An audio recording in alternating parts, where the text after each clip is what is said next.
पाहत आहात Loksamiksha news network आणि या आहेत आजच्या सुपरफास्ट न्यूज। या बातमीपत्राचे प्रायोजक आहेत नंदिनी कलेक्शन, फक्त महिलांचे परिपूर्ण दालन, माऊली निवास, कल्याण मंडपमच्या बाजूस, यशोधन नगर, परभणी। नमस्कार, मी प्रभू दिपके लोकसमीक्षा न्यूज नेटवर्क मध्ये आपलं स्वागत करतो। आपण पाहत आहात परभणीचं एकमेव बातमीपत्र Loksamiksha superfast. Red Apple exclusive MIDC परिसर परभणी। परभणी शहरातल्या प्रभाग क्रमांक 4 मध्ये जनप्रिय कॉलनी परिसरामध्ये राष्ट्रवादी काँग्रेसकडून नागरिकांशी संवाद बैठक नुकतीच संपन्न झाली। यावेळी राष्ट्रवादी काँग्रेसचे जिल्हाध्यक्ष आमदार बाबाजानी दुर्राणी यांनी प्रभागातील नागरिकांशी संवाद साधत त्यांच्या समस्या जाणून घेतल्या।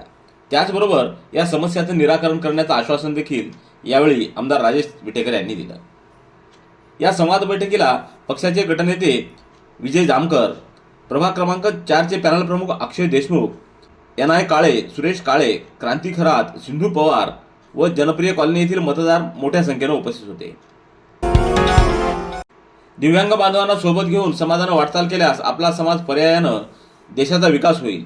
बालरंगभूमी परिषदेच्या वतीनं आयोजित यहाँ के हम सिकंदर हा दिव्यांग विद्यार्थ्यांसाठीचा उपक्रम म्हणजे समाजासाठी मोठा आदर्श असल्याचं प्रतिपादन जिल्हाधिकारी संजय सिंह चव्हाण यांनी केलंय। शहरातल्या गंगामंगल कार्यालयामध्ये आयोजित यहाँ के हम सिकंदर दिव्यांग महोत्सवाचं उद्घाटन संपन्न झालं। बालरंगभूमी परिषद मुंबईच्या अध्यक्षा ॲडव्होकेट नीलम शिर्के यांच्या संकल्पनेतून परभणी शाखेच्या वतीनं या महोत्सवाचं आयोजन करण्यात आलं होतं।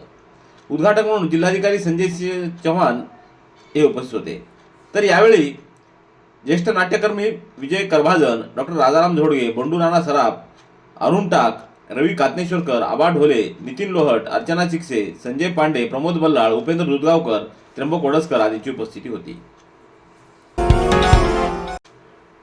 परभणी शहरातील प्रसिद्ध स्किन अँड हेअर तज्ञ डॉक्टर रोशनी सोनी व रेड ॲपलचे अनिल सोनी यांच्या वतीनं मकर संक्रांती निमित्त शहरातल्या शनिवार बाजार येथील हरिप्रसाद मंगल कार्यालयात भव्य प्रदर्शन भरवण्यात आलं असून या प्रदर्शनाचं उद्घाटन 28 डिसेंबर रोजी खासदार संजय जाधव यांच्या हस्ते करण्यात आलं। यावेळी प्रमुख पाहुणे म्हणून डॉक्टर विवेक नावंदर, अनिल सोनी, जांगडा, बद्री सोनी, डॉक्टर अनिल कांबळे, अक्षय सोनी यांची उपस्थिती होती। या प्रदर्शनीमध्ये fashion, kidswear, jewellery, home decor, विविध प्रकारचे खाद्यपदार्थ, त्याचप्रमाणे दैनंदिन लागणाऱ्या जीवनावश्यक वस्तू उपलब्ध आहेत। 28 व 29 डिसेंबर या 2 दिवस सुरू असलेल्या मकर संक्रांती प्रदर्शनीमध्ये वस्तू खरेदीसाठी येणाऱ्या ग्राहकांसाठी रेड ॲपल शोरूमच्या वतीनं आकर्षक असे लकी ड्रॉच्या माध्यमातून भेट वस्तू देखील दिली जाणार आहे। त्याचबरोबर प्रदर्शनीमध्ये येणाऱ्या महिला आणि पुरुषांसाठी सोनीज हॉस्पिटलच्या डॉक्टर रोशनी सोनी यांच्या स्किन, हेअर आणि लेझर सेंटरच्या वतीनं त्वचा आणि केसांची मोफत तपासणी करण्यात येणार आहे। आजपासून सुरू असलेल्या प्रदर्शनीच्या वेळी प्रणव सोनी, यश सोनी, ज्योती सोनी, शारदा सोनी, सिद्धी सोनी, सुमित सोनी, वेद सोनी, सुनील सोनी, धनराज सोनी आदींची उपस्थिती होती।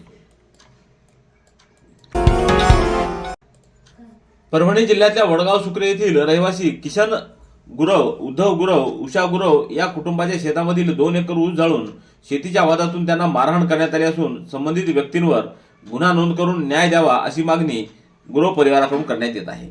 दरम्यान जखमी गुरव यांच्यावर रुग्णालयामध्ये उपचार सुरू आहेत। महापालिकेच्या निवडणुकीत महानगरवासियांनी भारतीय जनता पार्टीच्या पाठीशी भक्कमपणे ताकद उभी करावी। राज्य व केंद्र सरकारच्या निधीतून भाजपा परभणी महानगराचा निश्चितपणे चेहरा मोहरा बदलेल असा विश्वास पालकमंत्री मेघना बोर्डीकर यांनी व्यक्त केलाय। महापालिका निवडणुकीच्या पार्श्वभूमीवर अक्षदा मंगल कार्यालयात शनिवारी सायंकाळी आयोजित केलेल्या स्नेहसंवाद मेळाव्यात त्या बोलत होत्या। यावेळी माजी मंत्री सुरेश वरपुडकर, जिल्हाध्यक्ष शिवाजी भरोसे, ग्रामीण जिल्हाध्यक्ष सुरेश भुमरे, उद्योग आघाडीचे प्रदेशाध्यक्ष प्रमोद वाकोडकर, जिल्हा व्यापारी महासंघाचे सचिव सचिन अंबिलवादे आदींची उपस्थिती होती। सततचे दवाखाने करून कंटाळलात? आता शेवटचा उपाय। डॉक्टर गोविंद कामटे यांचे बालाजी आयुर्वेदिक निसर्गोपचार केंद्राला भेट द्या। शुगर, मूळव्याध, ॲलर्जी, सोरायसिस, गजकर्ण, दमा, लठ्ठपणा, गुडघेदुखी, कंबरदुखी, वात, गाठीचे आजार, लकवा, केस गळणे, मुतखडा, सफेद डाग यांसारख्या जुनाट आजारांवर खात्रीशीर उपचार केले जातात। दारू सोडवण्यासाठी विशेष उपचार उपलब्ध। संपर्क डॉक्टर गोविंद कामटे, आयुर्वेद विद्याविशारद, बालाजी आयुर्वेदिक निसर्गोपचार केंद्र, तलाठी कार्यालयाच्या बाजूला, वसमत रोड, परभणी। संपर्क 9921691008। युवा सेनेचे जिल्हा प्रमुख अर्जुन सामाले यांनी आज राष्ट्रवादी काँग्रेस पार्टीचे जिल्हाध्यक्ष आमदार राजेश विटेकर आणि महानगराध्यक्ष प्रतापभैया देशमुख यांच्या नेतृत्वाखाली राष्ट्रवादी काँग्रेसमध्ये प्रवेश केला आहे। यावेळी राष्ट्रवादी काँग्रेसचे ज्येष्ठ नेते तथा गटनेते विजय जामकर, बालासाहेब बुलबुले, किरण तळेकर, रोहन सामाले, बालासाहेब बुलबुले, अंकित शर्मा, सागर कर्णेवार, शुभम सातपुते, धनंजय विश्वकर्मा, ऋषिकेश काळे, राज डोंगरे, सौरभ सामाले, कुलदीप मानोतकर आदींसह पदाधिकारी उपस्थित होते। साहित्य, कला व संस्कृतीच्या संवर्धनासाठी सातत्यानं कार्यरत असलेल्या श्रीराम प्रतिष्ठान सेलूच्या वतीनं आयोजित कवी संमेलन अत्यंत उत्साहात आणि साहित्यिक वातावरणात पार पडलं। 28 डिसेंबर रोजी सकाळी 11 वाजता कवी संमेलनात राज्याच्या विविध भागातून तब्बल 114 कवींनी सहभाग नोंदवत शब्दांचा अविस्मरणीय महोत्सव साजरा केला। रसिक प्रेक्षकांनी टाळ्यांच्या कडकडाटामध्ये कवितांना भरभरून साथ दिली। हे कवी संमेलन श्रीराम प्रतिष्ठानचे संस्थापक डॉक्टर संजय रोडगे यांच्या संकल्पनेतून साकारण्यात आलं। यावेळी डॉक्टर संजय रोडगे यांच्यासह डॉक्टर सविता रोडगे, अप्पर पोलीस अधीक्षक सूरज गुंजाळ, डॉक्टर रामराव रोडगे, निशा विस्पुते, सिंधू दहीफळे, जयश्री सोन्नेकर, सर्जेराव लहाने, शरद ठाकर, सुरेश शिवाळे, अशोक पाठक, योगेश ढवारे, अपूर्वा रोडगे, आदित्य रोडगे यांची उपस्थिती होती। परभणी शहरातल्या वसमत राष्ट्रीय महामार्गावरील कृषी विद्यापीठ गेट, काळी कमान ते जागृती मंगल कार्यालय आणि रस्त्याच्या दोन्ही मार्गावर असलेली वाहनांची वर्दळ पाहता भाजी विक्रेत्यांनी संभाव्य अपघात आणि वाहतूक कोंडी टाळण्यासाठी निश्चित केलेल्या जागेवरच बसावं। यासोबतच पादचारी पथ परिसराची जागा ही वाहनांसाठी मोकळी सोडावी अशा सूचना पोलीस अधीक्षक रवींद्रसिंह परदेशी यांनी केल्या। काळी कमान परिसरात रविवारी दुपारी पोलीस अधीक्षक रवींद्रसिंह परदेशी यांनी स्वतः रस्त्यावर उतरून या भागातील भाजीपाला विक्रेत्यांसोबत संवाद साधला। यावेळी कारवाई करण्यास भाग पाडू नका असा इशारा देखील पोलीस अधीक्षकांनी दिला आहे। परभणी शहर महानगरपालिकेच्या सार्वत्रिक निवडणुकीकरिता शहरात एकूण 146 इमारतींमध्ये 341 बूथ तयार करण्यात आले आहेत। या बूथवर राखीव कर्मचाऱ्यांसह एकूण 1800 मतदान केंद्राध्यक्ष व मतदान केंद्र अधिकारी नियुक्त करण्यात आले आहेत।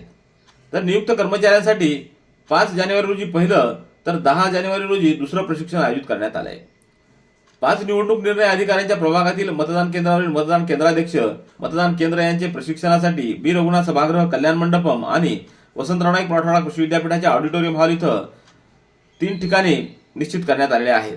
सर्व अधिकारी कर्मचाऱ्यांना प्रशिक्षणास उपस्थित राहणं बंधनकारक करण्यात आलं असल्याची माहिती महापालिका प्रशासनाने दिली आहे।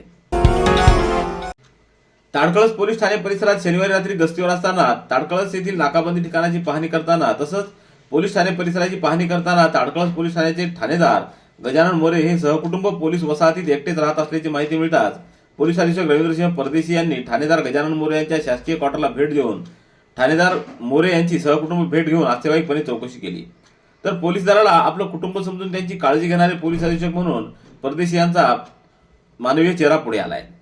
या भेटीदरम्यान पोलीस अधीक्षक परदेशी यांनी बाजेवर बसून शेकोटीचा आनंद घेत त्यांच्याशी मनमोकळा संवाद साधत वडीलकीचे आशीर्वाद दिले आणि मोरे कुटुंबियाचं मनोबल वाढवलं। Red Apple furniture, smart furniture for smart people, exclusive Parbhani शहरातील भव्य शोरूम रेड ॲपल एक्सक्लुझिव्ह, भारतातील स्मार्ट फर्निचर ब्रँड आता आपल्या परभणी शहरामध्ये। हो आता आपल्या परभणी शहरामध्ये या अंतर्गत ऑफिस, बेडरूम, डायनिंग, लिव्हिंग इत्यादी प्रकारचे फर्निचर आपणास मिळेल।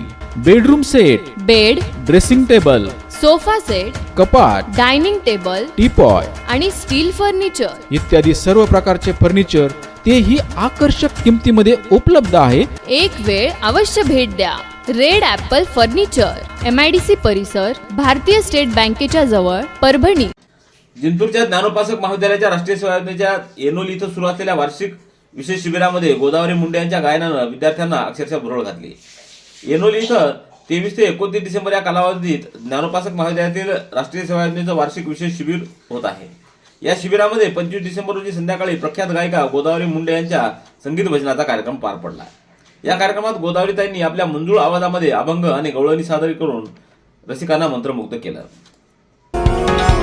पेटना पोलीस ठाण्याच्या हद्दीतील सोन्ना गावामध्ये 28 डिसेंबर रोजी सकाळी 11:30 वाजता एका 30 वर्षीय महिलेचा मृतदेह स्वतःच्या शेतातील विहिरीमध्ये कुजलेल्या अवस्थेत आढळून आल्यानं परिसरात एकच खळबळ उडाली।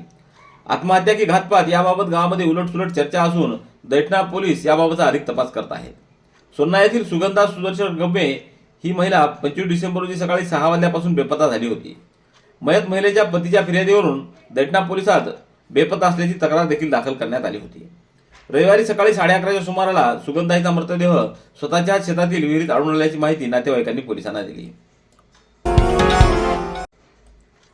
मानवतच्या नेताजी सुभाष माध्यमिक व उच्च माध्यमिक विद्यालयामध्ये इयत्ता 8वीच्या विद्यार्थ्यांसाठी 28 डिसेंबर रोजी NMMS ची परीक्षा शांततेत सुरळीत पार पडली. परीक्षेसाठी शहरी व ग्रामीण भागातून नेताजी सुभाष विद्यालयाच्या परीक्षा केंद्रावर एकूण 397 विद्यार्थी नोंदणी करत होते. त्यापैकी 386 विद्यार्थ्यांनी परीक्षा दिली. शहरातच परीक्षा केंद्र असल्यामुळे पालकांनी समाधान व्यक्त केले. जगन्नाथपुरी येथील श्रीमद भागवत महापुराण कथेच्या मंडपामध्ये बुलढाणा अर्बनचे संस्थापक राधेश्याम चांडक उर्फ भाईजी यांचा अमृत महोत्सव वर्षानिमित्त अमृत प्रसाद सन्मान सोहळा 27 डिसेंबर रोजी पार पडला. यावेळी स्वामी गोविंदगिरी महाराज यांनी आशीर्वचन दिलं.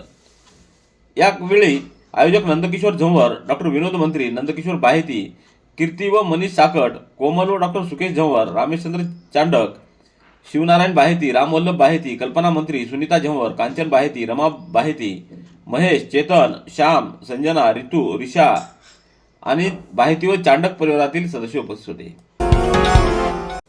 महाराष्ट्र राज्य इंडियन मेडिकल असोसिएशनच्या सांस्कृतिक समितीवर सहअध्यक्षपदी परभणीतील पॅथॉलॉजिस्ट, लेखिका, कवयित्री व गीतकार डॉक्टर पल्लवी जाधव दोडके यांची निवड करण्यात आली. विशेष म्हणजे सलग 4थ्या वर्षी ही त्यांची निवड झाली आहे. गेल्या 3 वर्षापासूनचं समितीवरचं त्यांचं कार्य आणि मराठी साहित्य क्षेत्रातील वाटचाल पाहता असोसिएशननं पुन्हा त्यांच्यावर विश्वास टाकलाय. याबद्दल त्यांचं अभिनंदन करण्यात आलंय. रेड ॲपल एक्सक्लुझिव्ह MIDC परिसर परभणी. याबरोबरचे बातमीपत्र संपलं. पुन्हा भेटूया उद्याच्या सुपरफास्ट बातमीपत्रात. पाहत रहा लोकसमीक्षा. तुम्हाला हे बातमीपत्र कसं वाटलं याबद्दल आपली प्रतिक्रिया नोंदवा. दररोजचे अपडेट्स मिळवण्यासाठी लोकसमीक्षा चॅनलला सबस्क्राईब करा. धन्यवाद.